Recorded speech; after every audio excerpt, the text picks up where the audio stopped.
नमस्कार, मैं हूं ज्योति सिंह। आज हम बात करेंगे बच्चों की कि वो कौन सा माइंडसेट बच्चों का कब होता है जब वो पढ़ाई की तरफ आकर्षित होते हैं, कनेक्टेड होते हैं, और कब वो पढ़ाई से दूर जाते हैं। तो ये खबर आपके लिए है। अगर बच्चों को आप पढ़ने में और रुचि के साथ इन्वॉल्व करना चाहते हैं तो आपके बच्चे कितने अच्छे लर्नर हैं, कहीं वो डिस्ट्रैक्ट तो किसी वजह से नहीं होते हैं। प्राइमरी स्तर पर जितने अच्छे लर्नर थे, आगे जाकर उसमें कमी तो नहीं आई है।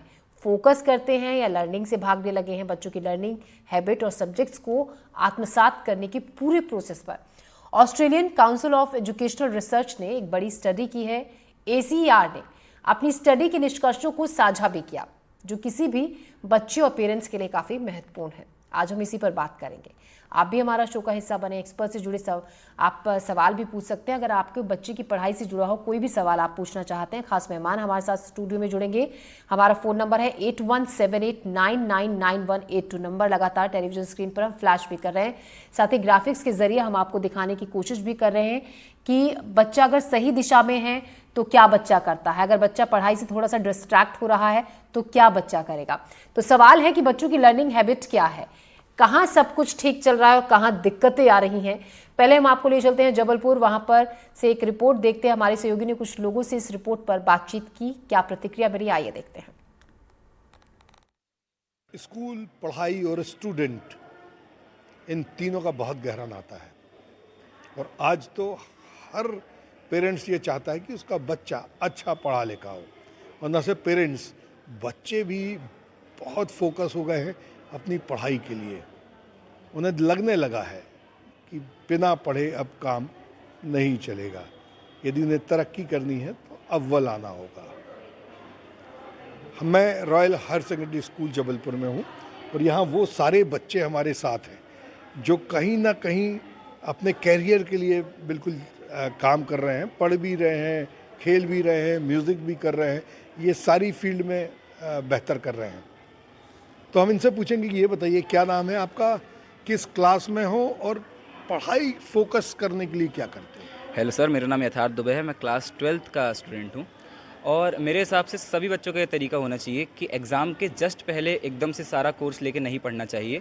क्योंकि अगर हम जो कोर्स क्लास में चल रहा है उसके साथ साथ कोप अप करके घर में सेल्फ स्टडी करेंगे तो हमारे ऊपर एकदम से एग्ज़ाम के टाइम पे पूरा लोड नहीं आएगा, जिसकी वजह से हम मेंटली भी रिलैक्स रहेंगे और जब रिवीजन करने बैठेंगे तो हमें समझ में आ जाएगा कि ये तो हमारा पहले पढ़ा हुआ है, जिसकी वजह से बहुत लीनियंट स्टडीज़ हो जाएंगी हमारी और उसके साथ साथ बाकी चीज़ें भी हम कर सकते हैं। कैसे फोकस करते हो अपने एग्ज़ाम में। हेलो सर, मेरा नाम अंश भरद्वाज है और एग्ज़ाम में फोकस करने के लिए पहले तो डिस्ट्रैक्शंस दूर करनी पड़ती हैं। जैसे कि फ़ोन्स रहते हैं, फ़ोन रिंग करता रहता है बार बार, दोस्तों के मैसेज आते हैं, वो सब दिखते रहते हैं, तो फ़ोन पहले साइड में रख देते हैं या बंद कर देते हैं जैसे कि डिस्ट्रैक्शंस ना हो। और एग्ज़ाम रहता है तो सर फोकस आ ही जाता है डर के मारे कि एग्ज़ाम है, तो ऐसे ही सर फोकस करते हैं। और बाकी सर डिस्ट्रैक्शंस बहुत दूर रखनी पड़ती हैं, दोस्तों से थोड़ा दूरी बनानी पड़ती है क्योंकि अच्छे हैं दोस्त रहने चाहिए, बट एग्ज़ाम के समय पढ़ाई ज़्यादा इंपॉर्टेंट रहती है। बेटा ये बताओ कि आजकल तो सोशल मीडिया सबसे ज़्यादा डिस्ट्रैक्शन करती पढ़ाई में। यस आजकल सर सोशल मीडिया में बहुत मतलब इन्फ्लुएंसर्स हो गए हैं और वो जो इन्फ्लुएंस वो बच्चों को भी इन्फ्लुएंस करते हैं और वो बच्चे उन्हीं पे फोकस करते हैं सोशल मीडिया पे और अपनी पढ़ाई पे ध्यान नहीं दे पाते हैं। और सर क्या करना चाहिए। तो सर उसके लिए मतलब खुद मेडिटेशन करें थोड़ा और खुद पर फोकस करें, खुद की मेंटल हेल्थ पे फोकस करें और खुद की पढ़ाई पर फोकस करें, अपने फ़ोन्स को डिस्ट्रैक्शंस को दूर रखें। अच्छे नंबर लाने का प्रेशर तो बहुत रहता है, तो उसके लिए हमें पेरेंट्स जो रहते हैं वो हमें बहुत ज़्यादा थोड़ा सा मोटिवेट करते हैं और थोड़ा हमें डांट भी लेते हैं, तो हमको थोड़ा उनकी बातें सुनना चाहिए और थोड़ा पढ़ाई में अपना फोकस करना चाहिए। क्या करते हो बेटा। सो मन नहीं लगता, बिल्कुल पढ़ाई में मन नहीं लग रहा, एक दिन 2 दिन, खूब सारे दिन अगर मन नहीं लगता तो क्या करते हो। Sir what I believe is कि अगर मन नहीं लगता है तो वो तो तब नहीं लगता है जब आप तुरंत कोई नई चीज़ उठाओ। तो अगर अपने पर्सनली बोलूँ तो टीचर के स्टार्ट करने के पहले अगर हम शुरू कर देना वो topic from the very beginning पढ़ाई करें तो हमको क्या रहता है लास्ट मोमेंट में बस रिवाइज करना होता है और मन लगने का कुछ नहीं, क्योंकि हम पहले पढ़ चुके हैं तो 2-3 मिनट लगेगा उसमें, तो करेंगे तो हम लोग के लिए भी अच्छा रहता है। और बता बेटे क्या नाम है। सर मेरा नाम आशुतोष पांडे है। आशुतोष। हाँ, तो सर वही पढ़ाई के टाइम जैसे एग्ज़ाम आ जाते हैं करीब, तो क्या वो तो डू और डाई वाली सिचुएशन रह जाती है।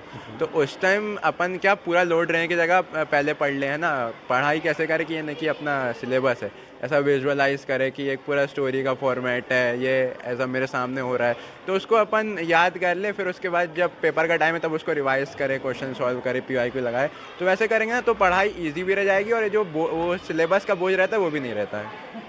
बहुत अच्छी बच्चों ने बात बताई कि भाई एडवांस पढ़ाई करके रखें, पढ़ाई का बोझ ना लें, टेंशन ना लें। अगर आपका मन नहीं लग रहा है तो एक पावर नैप ले सकते हैं। बड़ा अच्छा शब्द है, बड़ा अच्छा तरीका कि पावर नैप ले लें, म्यूज़िक सुन लें। लेकिन कहीं ना कहीं यदि आपको अपना भविष्य अच्छा बनाना है तो अव्वल तो आना होगा। वीरेंद्र शर्मा के साथ संजीव चौधरी, NDTV के लिए। तो संजीव, हमारे सहयोगी रिपोर्ट आप देख रहे थे। हालांकि जिन बच्चों से उन्होंने बात की, ज़्यादातर बच्चे बहुत इंटेलिजेंट और हाई स्कोर लाने वाले बच्चे थे, क्योंकि किसी का भी ये नहीं कहना था कि पढ़ाई में मन नहीं लगता है। सभी बहुत अच्छे राह पर थे, यानी कि जो स्टडी के अनुसार हम बात कर रहे हैं कि सही ट्रैक पर बच्चे थे। इसी पर बात करने के लिए प्रोफेसर हिमांशु राय, डायरेक्टर हमारे साथ हैं IIM इंदौर से। डॉक्टर MC मिश्रा हमारे साथ हैं, पूर्व डायरेक्टर हैं दिल्ली एम्स। शिखा बंसल हमारे साथ हैं, करियर काउंसलर। आशना सहाय, डायरेक्टर आरंभ हमारे साथ हैं। धीरज शर्मा, असिस्टेंट प्रोफेसर। आप सभी का स्वागत है और हमसे जुड़ने के लिए आपका बहुत बहुत शुक्रिया। मेरा पहला सवाल आपसे है प्रोफेसर हिमांशु राय, ACR की जिस स्टडी की हम बात करें, इसको लेकर आप क्या सोचते हैं, जिसपे साफ साफ कहा गया है कि बच्चा कब पढ़ाई से कनेक्ट होता है ये भी बताया गया, और कब वो पढ़ाई से डिस्ट्रैक्ट होने लगता है?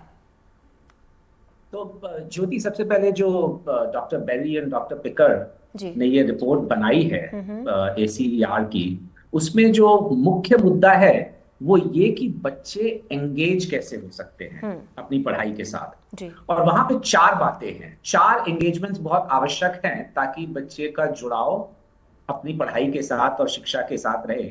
सबसे पहले तो जो एनवायरनमेंट है वो सुरक्षित है कि नहीं एंगेजमेंट के लिए। उदाहरण के तौर पे यदि कोई बच्चा बहुत सारे प्रश्न करता है तो कभी कभी उसके सहपाठी उसके ऊपर प्रेशर डालते हैं कि भाई क्यों प्रश्न कर रहे हो, उससे क्लास आगे बढ़ गई या ऐसा हो गया, या फिर टीचर ने हमसे भी प्रश्न करने शुरू कर दिए, तो वो सुरक्षित महसूस करता है या करती है कि नहीं कक्षा के अंदर। जो दूसरा एंगेजमेंट वो ये कि कोई कारण है कि नहीं एंगेजमेंट का, अर्थात उसको लाभ दिख रहा है कि नहीं जो भी उसको पढ़ाया जा रहा है। यदि बच्चे को लाभ दिख रहा है कि इससे मुझे आगे जाकर के लाभ होगा, इससे बाद में मेरे को आजीविका मिलने के में भी लाभ होगा, तो फिर बच्चा एंगेज रहता है। जो तीसरा है वो ये कि एक सपोर्टिंग एनवायरनमेंट उस स्कूल के अंदर है कि नहीं एंगेजमेंट के लिए। तो सपोर्टिंग एनवायरनमेंट जो वहां के स्कूल के लोग हैं, चाहे वो मैनेजमेंट के लोग हों, चाहे वो अध्यापक हों, चाहे वो स्टाफ हो, वो लोग सपोर्ट कर रहे हैं कि नहीं। और जो चौथा और आखिरी एक सपोर्ट चाहिए होता है वो कि एक एंगेजिंग टीचर है कि नहीं, क्या टीचर उसको इस तरह से पढ़ा रहे हैं विषय को ताकि बच्चा एंगेज हो जाए। क्योंकि बहुत सारे टीचर ये सोचते हैं कि हर व्यक्ति के लिए एक ही तरीका पढ़ाने का पर्याप्त है और वही तरीका सबसे बढ़िया सर्वोत्तम है, लेकिन ऐसा नहीं है। हर बच्चा अलग अलग ढंग से पढ़ता है। तो टीचर जो हम लोग पेडागोजिकल टूल्स की बात करते हैं वो अलग अलग तरह के पेडागोजिकल टूल्स यूज कर रहे हैं कि नहीं।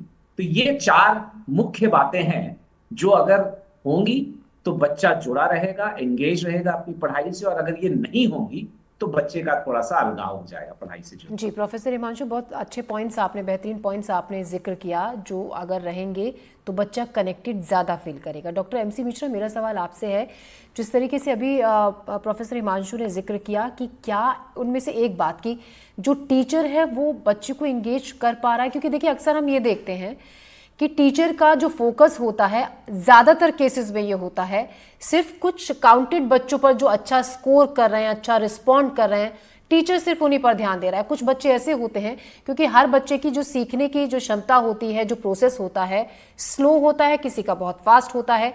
तो ऐसे बच्चे, ये आप इसको मानेंगे, बहुत बड़ी संख्या ऐसे बच्चों की भी होती है जिन पर टीचर्स ध्यान नहीं देते कि इनका तो रिजल्ट ऐसा ही आता है, ये परफॉर्म अच्छा नहीं करते हैं। मानते हैं आप ये?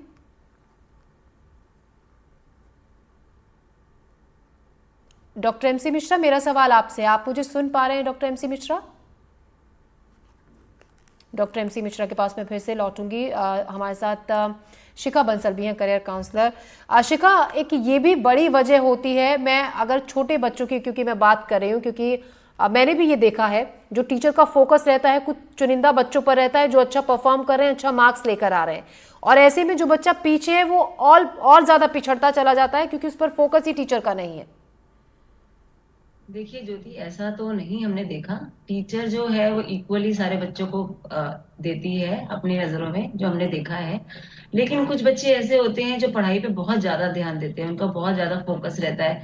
वो different different teaching methodologies use करते हैं, different different learning concept use करते हैं। तो मेरी टीचर्स को ये राय है कि कुछ बच्चों के लिए जो पढ़ाई में पीछे हैं और जो अपना ध्यान नहीं दे पाते हैं, तो उनके लिए हमें लर्निंग मेथोडोलॉजीज को बदलने की आवश्यकता है। उन बच्चों के लिए प्रैक्टिकल नॉलेज, सब्जेक्टिव नॉलेज से अच्छा प्रैक्टिकल नॉलेज ज्यादा गिवन होनी चाहिए। प्रैक्टिकल के थ्रू उन बच्चों को ज्यादा बेहतरी तरीके से हमें समझाना चाहिए। क्योंकि कुछ बच्चे उस रुझान में नहीं होते कि हर बच्चा समान है और हर बच्चा एक ढंग से समझेगा, जैसे कि सर ने भी बोला। तो हमें डिफरेंट डिफरेंट टीचिंग मेथोडोलॉजीज और डिफरेंट डिफरेंट तरीके अपनाने चाहिए, सो दैट बच्चे हमारी चीजों को समझ पाए। और जैसा कि आपने कहा कि कुछ बच्चे जो है पढ़ाई में जैसे बहुत ही अच्छे होते हैं, तो टीचर का स्पेशली उन पर रुझान इसलिए होता है ज्योति कि उनको और आगे बढ़ने में सहायता की जाए। सो दैट आपने कोचिंग इंस्टीट्यूट्स में भी देखा होगा, जैसे बड़े बड़े कोचिंग इंस्टीट्यूट्स हैं, वो सोचते हैं कि आकाश जैसे हैं कि बच्चे हमारे ही नाम रोशन करेंगे, नहीं वो बच्चे शिखा, आगे बढ़ेंगे, शिखा अग्रसर शिखा होंगे, नाम रोशन उन पे वो ज्यादा बच्चे भी ध्यान कर दिया सकते जाए, हैं जो धीरे लास्ट धीरे लाइन में हैं, आगे अगर नंबर थोड़ा लेकर सा आए। ध्यान उन पर दिया जाए। और ऐसा होता है, क्योंकि मैंने कहा ना, कुछ केसेस में ऐसा भी होता है जब टीचर उन बच्चों पर फोकस करती है, उन्हें प्यार से समझाने का तरीका, जिसका भी जिक्र भी कर रहे हैं कि कुछ समझाने का तरीका बदला जाए उन स्टूडेंट्स के साथ, ये देखा जाए कि वो कैसे समझ सकते हैं, कैसे ध्यान दे सकते हैं, ये कमी होती है, जरूर होती है। बहुत से पेरेंट्स की ये शिकायत होती है। मेरा ये कहना नहीं था कि बहुत सारे केसेस में, लेकिन अक्सर हम ये भी देखते हैं। शिखा जी, अर्चना साहब मेरे साथ हैं, डायरेक्टर हैं आरएम से। अर्चना, वो क्या, जैसा कि कई बार हमने शुरुआत जिस तरीके से की थी कि ये भी होता है जो बच्चा फोकस्ड होता है अक्सर बहुत सारे सवाल पूछता है, क्वेरीज होती हैं, उसका क्या रिजल्ट निकलेगा, ये भी। लेकिन कई बार हम ये भी देखते हैं कि घर में ही अगर मान लीजिए बच्चा बार बार आ रहा है, कोई सवाल पूछ रहा है, फिर दोबारा आ रहा है सवाल पूछ रहा है, फिर तीसरी बार आ रहा है सवाल पूछ रहा है, कई बार परेशान होकर अभिभावक भी, पेरेंट्स भी जो होते हैं वो नहीं जवाब देते हैं, इग्नोर कर देते हैं। तो क्या ऐसे केसेस में धीरे धीरे बच्चा थोड़ा सा अपना जो रवैया है वो ये सिर्फ ये इसलिए सवाल था क्योंकि हर वक्त उतना अलर्ट कोई पेरेंट्स नहीं रह सकता है, कई बार वो भी थका हारा होता है, हर क्वेरी का जवाब नहीं दे सकता है। तो ऐसे केसेस में क्या ध्यान रखना चाहिए? सबसे बड़ी बात कि पेरेंट्स को कई बार उन सवालों के जवाब नहीं भी आते हैं, क्योंकि जो टॉपिक वो बच्चा पूछ रहा है या समय के साथ जो एडवांस्ड जो टीचिंग के टॉपिक्स हो गए हैं वो पेरेंट्स के पढ़े हुए नहीं रहते हैं। तो कई बार पेरेंट ये सोचते हैं कि अगर मैं ये कह दूं कि मुझे इसका जवाब नहीं आता है तो शायद मेरी इमेज बच्चे की आगे थोड़ी सी कम हो जाएगी। तो ऐसे में बच्चे को उल्टा सा जवाब देके या फिर उनको उन पे झिड़क के या फिर उनको कहते टाइम नहीं है या फिर तुम बाद में आना, तो इस तरीके का अगर जवाब पेरेंट्स देने लगते हैं तो बच्चों को ये लगता है कि ये मुझे इग्नोर कर रहे हैं। बनिस्बत ये अगर करा जाए कि बच्चे को बोलें कि बेटा ये शायद इसका जवाब मेरे पास नहीं है और मैं इसका जवाब ढूंढने की कोशिश करूंगा या करूंगी, और नहीं तो हम किसी की मदद ले सकते हैं। तो ऐसे में बच्चों को ये लगता है कि मेरा पेरेंट जो है वो अपनी बात को सही कहने में सक्षम है और मेरे पेरेंट सही बात कह रहे हैं कि उन्हें नहीं पता है, तो बच्चा ज्यादा परेशान नहीं करेगा।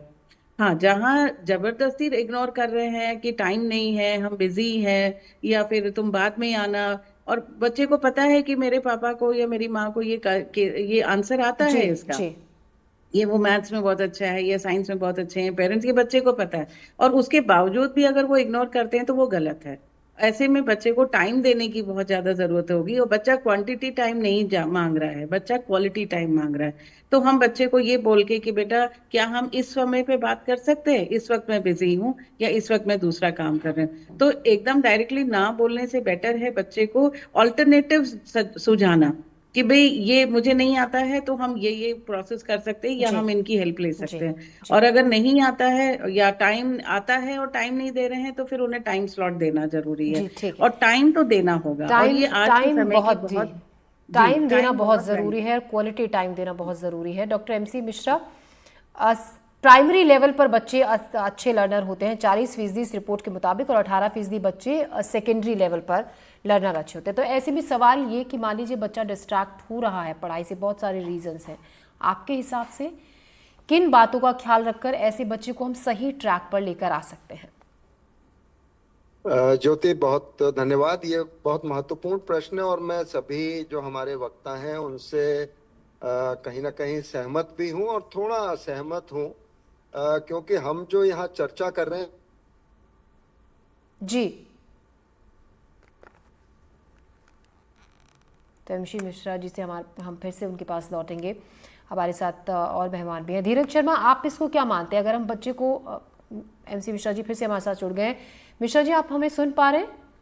हाँ जी, हाँ जी जी, अपनी बात पूरी करें सर। हाँ, तो मैं ये कह रहा था कि देखिए, अगर हम खाली किताबी ज्ञान पे ध्यान देंगे और फोकस करेंगे तो बहुत सारे बच्चे, हमें ना सचिन तेंदुलकर मिलेगा, ना हमको हरभजन सिंह मिलेगा, और ना हमको वीरेंद्र सहवाग मिलेगा, और ना कपिल देव मिलेंगे। तो हम लोगों को ये जानने की आवश्यकता है कि अगर बच्चा डिस्ट्रैक्ट हो रहा है तो किस वजह से हो रहा है। बहुत सारे बच्चे किताबी ज्ञान में इंटरेस्टेड नहीं होते हैं, तो क्या हमने कोई प्रयत्न किया ये जानने के लिए कि उनका कहाँ पे इंटरेस्ट है, किस एरिया में है, तो उसमें उनको हम हेड होल्ड करें। और साथ में थोड़ा किताबी ज्ञान तो जरूरी है कि भाई 10वां पास करना है, 12वां पास करना है, ग्रेजुएशन हो जाओ, अच्छा है, थोड़ी हिंदी अंग्रेजी अपनी भाषा बोल सकोगे। मैं इसका एक उदाहरण देता हूं आपको अपने घर से। मेरा छोटा बेटा 6-7 साल की उम्र से कंप्यूटर में बहुत इंटरेस्टेड था जी।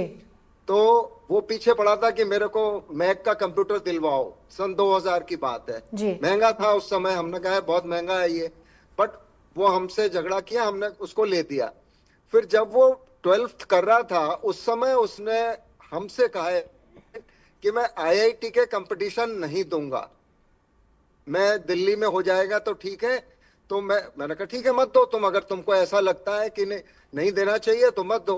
तो ये चीजें भी जानने वाली होती हैं। और उसका कंप्यूटर में इतना इंटरेस्ट था कि DPS RK पुरम में वो पढ़ा, उसने इतने प्राइज जीते और उसकी बेसिस पे उसको स्टैनफोर्ड यूनिवर्सिटी में एडमिशन मिल गया। तो हमको तो उसके लिए पैसे भी नहीं खर्च करने पड़े। तो एक्स्ट्रा करिकुलर एक्टिविटीज भी आप कह रहे हैं कि बहुत जरूरी है बच्चे के विकास में, आवश्यक है। जी। जो ये रिसर्च कह रही है वो ये नहीं कह रही कि बच्चे किताबी ज्ञान नहीं ले रहे हैं, वो कह रहे हैं बच्चा कहीं ना कहीं इंटरेस्टेड नहीं है। तो ये जानना बहुत हमको आवश्यक है कि बच्चा किस में इंटरेस्टेड है, तो उस पे उसका फोकस हम जितनी जल्दी कराएंगे। बच्चों में बहुत पोटेंशियल होता है। जी। ये हम अंडर एस्टिमेट करते हैं बहुत बार बच्चों को, और अधिकतर बच्चे हैंड होल्ड करिए तो साथ में आ जाते हैं। कोई मैथमेटिक्स में बहुत अच्छा है तो उसको एनकरेज करें, कोई इंग्लिश में बहुत अच्छा है, कोई हिंदी में बहुत अच्छा है, संस्कृत में अच्छा है कोई।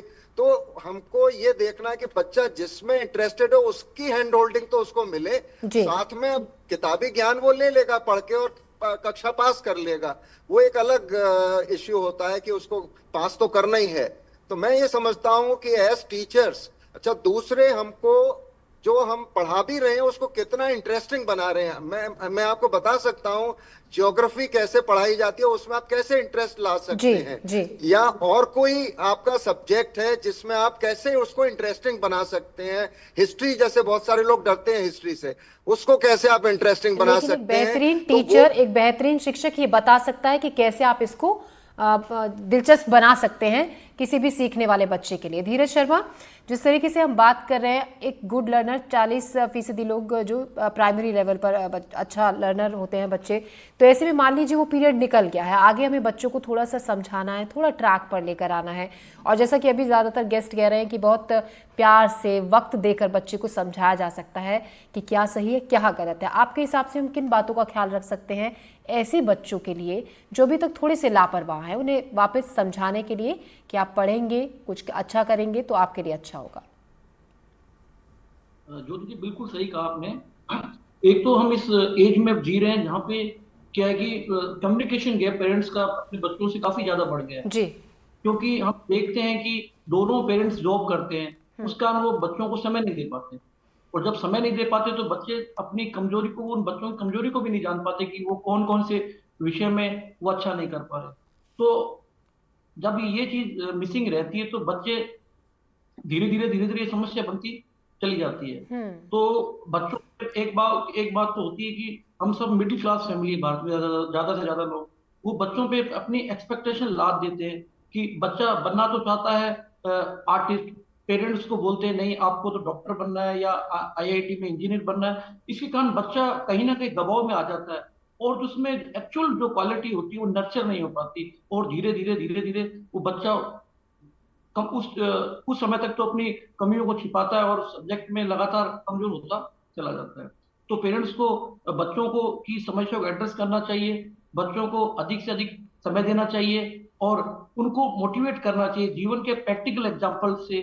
सोसाइटी में जिन्होंने अच्छा काम किया वो एग्जाम्पल्स देकर और उनकी कमियों को दूर कर कर, और कहा जाता ना कि जब रेगुलर मोटिवेट करते हैं, जैसे आर्मी की बात करें वहां रेगुलर मोटिवेशन के द्वारा जो समस्याओं का निदान किया जाता है, उसी प्रकार ये रेगुलर मोटिवेशन से बच्चों की समस्याओं को जानकर और उन्हें अच्छा मोटिवेट कर उनकी जो कमजोरी को उनकी ताकत में बदला जा सके। जी प्रोफेसर हिमांशु राय, एक सवाल जिसका जवाब शायद सभी पेरेंट्स जानना चाहते हैं, जो आजकल बहुत ज़्यादा समस्या की वजह भी है, मोबाइल फ़ोन, सोशल मीडिया, जिसकी वजह से बच्चे इतने इंगेज हो जाते हैं कि कई बार बहुत अच्छा खासा पढ़ाई में बच्चा, अच्छा खासा किसी और चीज़ में इन्वॉल्व, मान लीजिए खेल कूद में भी बच्चा है, लेकिन आजकल इसकी वजह से बच्चे इतने डिस्ट्रैक्ट हो जाते हैं कि वो और किसी चीज़ की तरफ ध्यान ही नहीं देते। और अब जब आप पढ़ाई में कमज़ोर होते हैं तो आपका जो कॉन्फिडेंस लेवल है वो अपने आप लो हो जाता है, फिर आप अपने आप को बाकी बच्चों से थोड़ा अलग थलग महसूस करते हैं। इस समस्या का समाधान कैसे आपके हिसाब से किया जा सकता है? अच्छा प्रश्न है ज्योति, और ये प्रश्न मेरे से बहुत लोग करते हैं। तो दो चीजें मैं एक बताऊंगा। एक तो थोड़ा सा दार्शनिक पहलू कि मोबाइल फोन एक यंत्र है, मोबाइल फोन की इसमें कोई गलती नहीं है। आप मोबाइल फोन का प्रयोग कैसे करते हैं, क्या करते हैं, जैसे एक लाठी है, आप लाठी से एक व्यक्ति को मार भी सकते हैं और लाठी से सहारा लेके चल भी सकते हैं। तो उसी तरह से मोबाइल फोन का प्रयोग किस लिए कर रहे हैं। तो यदि हम बच्चों को समझाएं कि मोबाइल का प्रयोग अच्छे कामों के लिए कैसे हो सकता है, ज्ञानवर्धन के लिए कैसे हो सकता है। उदाहरण के तौर पे जब अर्चना जी बोल रही थी कि पेरेंट्स को अगर कुछ नहीं आता है समझ में तो उनको पता करना चाहिए, बोल देना चाहिए अभी नहीं आता। उसके साथ साथ पेरेंट्स ये भी कर सकते हैं कि वो बोले कि चलो हम लोग साथ मिलके पता करते हैं कि इसका सही उत्तर क्या है। और उसमें चाहे वो मोबाइल फोन हो, चाहे वो सोशल मीडिया हो, चाहे वो इंटरनेट हो, उसके माध्यम से उसका सोल्यूशन या जो भी उन्होंने पूछा है उसका उत्तर हम पता कर सकते हैं, पेरेंट्स पता कर सकते हैं। लेकिन दूसरा, अगर अति हो जाती है मोबाइल के प्रयोग की तो उसके लिए कुछ अनुशासन एक पेरेंट्स को लाना होगा। उदाहरण के तौर पे घर में कुछ ऐसे कमरे बना देने चाहिए जहां पे मोबाइल का प्रयोग वर्जित कर देना चाहिए। उदाहरण के तौर पे खाने की टेबल पे कोई भी, और इसके लिए पेरेंट्स को खुद भी ये ध्यान रखना होगा कि वो स्वयं भी मोबाइल का प्रयोग उन स्थानों पे नहीं कर रहे हैं, चाहे वो डाइनिंग टेबल हो, चाहे वो पढ़ाई का हो। और उसी तरह से कुछ समय रखना चाहिए दिन में जब वो घर पे रहते हैं बच्चे, कि इतने से इतने बजे तक आप मोबाइल का प्रयोग नहीं करेंगे। तो इस तरह के जब हम कुछ अनुशासन लाएंगे और मोबाइल का प्रयोग अच्छे कार्यों के लिए करेंगे और पेरेंट्स स्वतः एक उदाहरण बन जाएंगे अपने बच्चों के लिए, तो मेरे ख्याल से इसका निस्तारण हो सकता है। तो बहुत अच्छा तरीका आपने बताया। ऋषिकांत, हमारे साथ एक दर्शक जुड़ रहे हैं भोपाल से। जी कहिए, क्या कहना चाहते हैं आप? मैं भी काफी देर से भी सुन रहा हूँ डिबेट आपकी। तो एक तो जैसे मिश्रा साहब ने अभी कहा कि ये लाइकिंग देखना चाहिए बच्चे की कि बच्चा किस फील्ड में है, तो उसको बच्चे को शुरू से ही उस तरीके का स्टफ देना चाहिए। और अभी जैसे लर्निंग की बात हुई, तो मेरा ये मानना है कि सभी बच्चों का मेंटेनेंस जो मेंटल लेवल रहता है लगभग एक जैसा रहता है। अब उसमें से ये आइडेंटिफाई करना पड़ता है बच्चों का कि कौन बच्चा विजुअल लर्नर है, कोई थोड़ा शार्प होता है, कोई इमोशनल लर्नर होता है, उसको थोड़ा सा आप कुछ दे देते हैं, अच्छे से समझा देते हैं तो वो समझ जाता है। तीसरा थोड़ा पोटेंशियली वीक होता है जिसको आप कहते हैं, तो उसके लिए थोड़ा रिपीटेटिव हैबिट्स होती है। और तीसरी चीज ये है कि बच्चे में क्यूरियोसिटी जो है, लर्निंग ऐसी होना चाहिए कि क्यूरियोसिटी को पुश करना चाहिए। इस संबंध में थोड़ा मैं व्यू जानना चाहूंगा। डॉक्टर एमसी मिश्रा, मैं चाहूंगी आप इसका जवाब दें।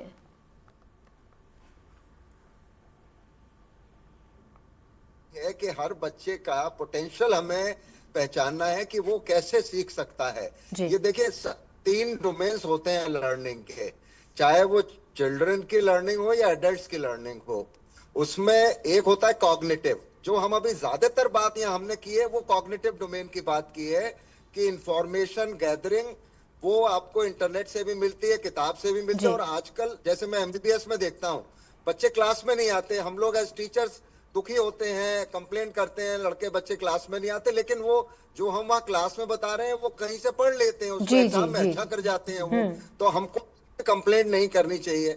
दूसरा डोमेन होता है साइकोमोटर लर्निंग, जिसमें आप स्किल सिखाते हैं, तो दैट इज जो मैं कह रहा था, वो उसमें बहुत सारे बच्चे स्किल्स, कोई मान लीजिए बॉलर बनना चाहता है, कोई अच्छी हॉकी खेल लेता है, कोई बैडमिंटन अच्छा खेलता है, क्या उनको उभारते हैं?